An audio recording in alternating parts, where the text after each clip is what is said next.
सुप्रभात बच्चों, स्वागत है आप सबका मेरे चैनल ऑल हिंदी क्लासेस में। मैं हूं प्रीति और आज का हमारा प्रकरण है वन पथ पर। वन पथ पर गोस्वामी तुलसीदास जी द्वारा रचित कविता बलि के अयोध्या कांड से लिया गया है। इन पदों में तुलसीदास जी ने श्री राम जी के वनवास संबंधी प्रसंग का चित्रण किया है। तो चलिए देखते हैं। पुरते निकसी रघुवीर बधु धरि धीर दये मग में डग द्वय झलकी भरी भाल कनी जल की पुट सूख गए मधुरा दरवय फिर बूझत है चलनो अब केतिक पर्ण कुटी करयो कित है तियकी लखी आतुरता पिय की अखियाँ अति चारु चली जल चुए। इसके शब्दार्थ देख लेते हैं। पुर एक गांव का नाम है शृंगवेरपुर, ये शब्द उसी के लिए आया है। ते से निकसी निकले रघुवीर वधु सीता जी, धरी रखना धीर धैर्य, मग मार्ग में, डग कदम द्वय दो, झलकी झलकने लगी, भरी भरकर भाल मस्तक या माथा, कनी जल की बूंदे या पसीने की बूंदे, पुट ऊपरी भाग, सूख गए, मधुराधर सुंदर होठ, बूझती है पूछना, केतिक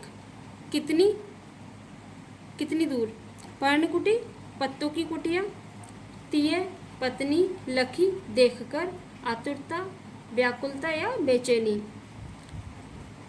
पिय की राम जी की, अखियाँ आँखें, चारु सुंदर, जलचुए अश्रुधारा। पुरते निकसी रघुवीर बधु धरि धीर दये मग में डग द्वय।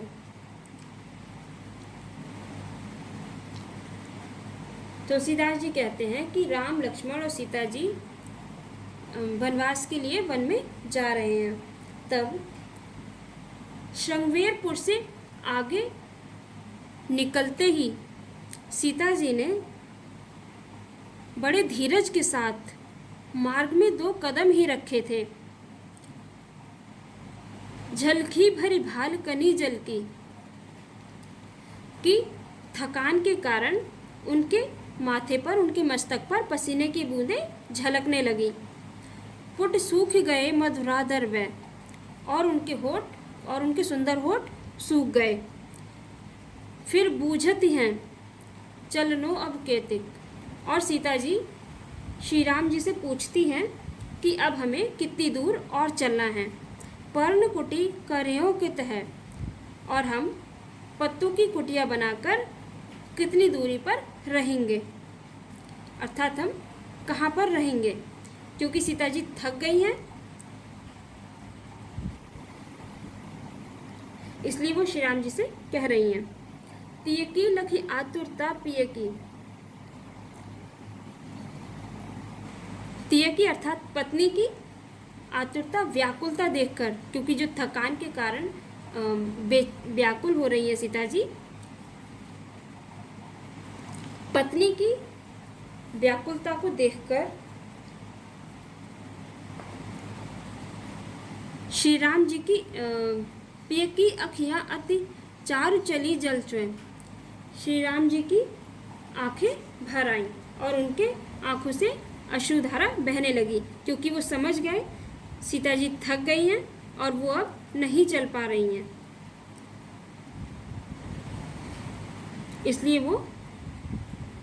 इसलिए उनके सुंदर नेत्रों से अश्रुधारा बहने लगी।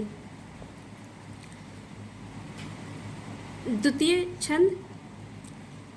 जल को गए लखन है लरिका परिखो पिय छा घरी खबे ठाड़े पोछे पसेऊ बयार करो और पाए पखारेहु भुबुर डाड़े तुलसी रघुवीर प्रिया श्रम जानिके बैठी विलंब लो कंटक काड़े जानकी नहा को नह लख्यो पुल को तनु बार बिलोचन बाड़े।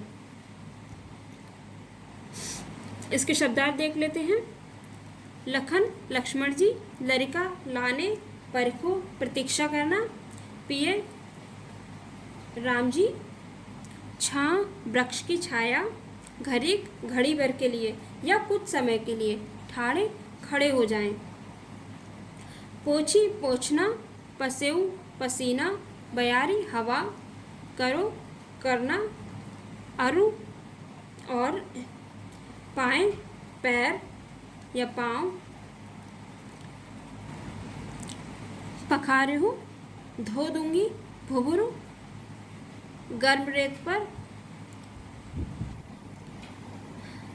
रेत पर चलने से, डाढ़े, जलन, रघुवीर राम जी,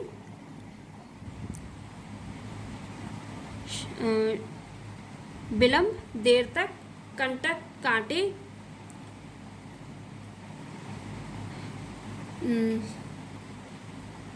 जानकी सीता जी, नहा, स्वामी, नेहे, स्नेह या प्रेम, लख्यू देखकर, पुलकोतनु शरीर से पुलकित होना या प्रसन्न होना, बिलोचन आंखें, बाड़े, बाढ़ अर्थात अश्रुधारा जो है वो बहने लगी, जल को गए लखन है लरिका, परिखो पिए छा घरी खवे ठाड़े। इस छंद में तुलसीदास जी ने सीता जी की सुकुमारता और श्री राम जी के प्रेम का चित्रण किया है। जैसा कि हमने पढ़ा प्रथम छंद में कि सीता जी श्रृंगवेरपुर से आगे चलने पर थक जाती हैं और वे विश्राम करना चाहती हैं। जल को गए लखन है लड़का, और इसीलिए वो श्री राम जी से कह रही हैं कि लक्ष्मण जी पानी लेने गए हैं, परिखो पिए छा घरी खवे ठाड़े, तब तक हम किसी वृक्ष की छाया में खड़े होकर उनकी प्रतीक्षा कर लेते हैं। पोछी पसेऊ बयारी करो, इतनी देर में मैं आपका पसीना पोंछकर आपकी हवा कर दूंगी। और पाए पखारे हो भुभुरु डाड़े, और आपके पैर जो गर्म रेत पर चलने से जल रहे हैं उनको मैं धो दूंगी। तुलसी रघुवीर प्रियाश्रम जानिके, श्री रामचंद्र जी यह सुनकर समझ गए कि सीता जी थक चुकी हैं और वह विश्राम करना चाहती हैं, इसलिए वे वृक्ष की छाया में बैठ गए और बड़ी देर तक विलंब लो कंटक काढ़े, उनके मतलब सीता जी के पैरों में चुभे हुए कांटों को निकालते रहे। जानकी नहा को नह लख्यो, पुलको तनु बार बिलोचन बाड़े। अपने पति का ऐसा प्रेम देखकर सीता जी पुलकित हुई और उनकी आंखों से प्रेम के आंसू प्रवाहित होने लगे, बहने लगे। ये दोनों छंद सबया छंद में हैं। इनमें वन पथ पर इस पूरे प्रकरण में ब्रजभाषा का प्रयोग हुआ है, श्रृंगार रस का प्रयोग हुआ है, मुक्तक शैली है और शब्द शक्ति, लक्षणा और व्यंजना है, माधुर्य गुण का प्रयोग हुआ है। आप सबको ये समझ में आ गया होगा, और अगर कोई भी आपको परेशानी है तो आप कमेंट बॉक्स में मुझे बता सकते हैं और मुझसे पूछ सकते हैं। धन्यवाद।